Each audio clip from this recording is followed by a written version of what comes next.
नमस्कार दोस्तों, मैं advocate Vishnudhari Singh legal channel में आप सभी दर्शकों का स्वागत करता हूं। दोस्तों, आज रविवार है और जैसा कि आप जानते हैं प्रत्येक रविवार को मेरा क्वेश्चन आंसर सीरीज होता है। तो आइए दोस्तों, अब बिना समय गंवाए आपके प्रश्नों का उत्तर मैं देने का प्रयास अपने इस वीडियो के माध्यम से कर सकूं। पहला प्रश्न है महेश चंद्र कुशवाहा का। इन्होंने अपने प्रश्न में कहा कि 1985 में मेरे पिताजी की स्वर्गवास कर गई। उनकी स्वआर्जित संपत्ति कुछ खरीदी हुई थी। वह संपत्ति 1985 से 86 के बीच में मेरे नाम पर आ गई। अब 2022 में मेरी बहन उस ज़मीन में अपने हिस्से की मांग कर रही है। क्या उनका हिस्सा इसमें निकलेगा?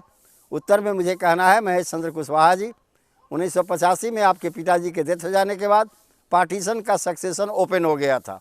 उस समय से लेकर 12 साल तक आपके बहन के पास यह राइट था कि उसमें पार्टीशन का मुकदमा करें। इसके लिए लिमिटेशन एक्ट का आर्टिकल 109 यह प्रावधान करता है कि किसी भी पैतृक संपत्ति में बंटवारा के लिए समय सीमा निर्धारित 12 साल है।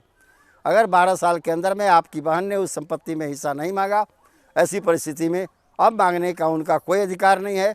अगर इस समय वो कोर्ट में जाकर के अपने हिस्से की मांग करती हैं तो टाइम बार्ड के आधार पर उनके प्लेंट को खारिज कर दिया जाएगा। अगला प्रश्न है हेम्ब्रम जी का। इन्होंने अपने प्रश्न में कहा कि आदिवासी समाज में बेटी को अपने पिता की संपत्ति में हिस्सा मिलता है या नहीं। उत्तर में मुझे कहना है कि नहीं हेम्ब्रम साहब, चूँकि आदिवासी समाज में बेटी की शादी होते ही पति की संपत्ति की मालकीन हो जाती है। ऐसी परिस्थिति में पिता की संपत्ति में उनका हिस्सा नहीं है। लेकिन ऑनरेबल सुप्रीम कोर्ट ने हाल ही में 2022 में अपने एक लैंडमार्क जजमेंट, जिसका टाइटल है कमला नेती बनाम LAO, इसमें अपना निर्णय सुनाते हुए कहा कि यह बहुत भयावह स्थिति है कि आदिवासी समाज की पुत्रियों को अपने पिता की पैतृक संपत्ति में हिस्सा नहीं दिया जा रहा। यह गलत है। अगला प्रश्न है शिवा का। इन्होंने अपने प्रश्न में कहा कि मेरे पिताजी ने 1993 में अपनी एक ज़मीन बेची। उस पर खसरा नंबर 396 चढ़ा हुआ था, लेकिन ज़मीन खरीदने वाले ने दाखिल खारिज जब कराने सर्किल ऑफिसर के कार्यालय में गए, वहां पर 201 खसरा नंबर पर उनका नामांतरण हो गया, यानी दाखिल खारिज हो गया। अब उसे कैसे सुधारें?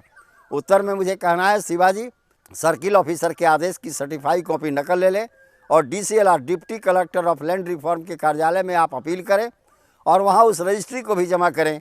रजिस्ट्री में जो ज़मीन बिका था उसका खसरा नंबर 396 था। गलती से 201 खसरा नंबर पर सर्किल ऑफिसर ने नामांतरण या दाखिल खारिज कर दिया। अगर रजिस्ट्री पर वास्तव में 396 ही खसरा नंबर होगा तो DCLR CO के आदेश को कैंसिल करते हुए 396 में ही दाखिल खारिज करने का आदेश दे देंगे। अगला प्रश्न है इंद्रिस पुरी जी का। इन्होंने अपने प्रश्न में कहा कि मैंने अपनी संपत्ति अपने परिवारजन को दान कर दी, गिफ्ट कर दी। क्या वो लोग किसी बाहरी व्यक्ति के हाथ से उस ज़मीन को बेच सकते हैं?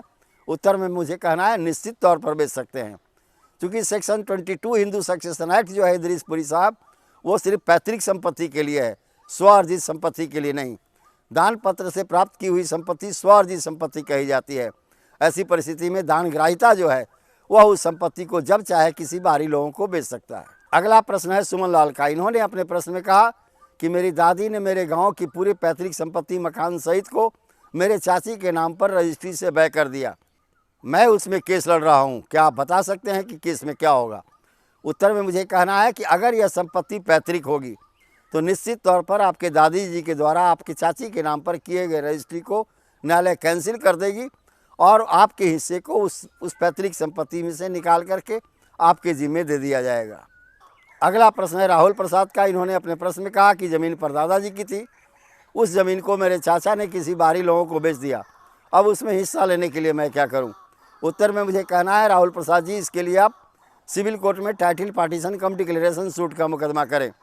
वहाँ पर यह साबित करें कि ज़मीन मेरे परदादा की थी और मेरे चाचा जी को इसे बेचने का कोई अधिकार नहीं था अपने हिस्सा से ज़्यादा।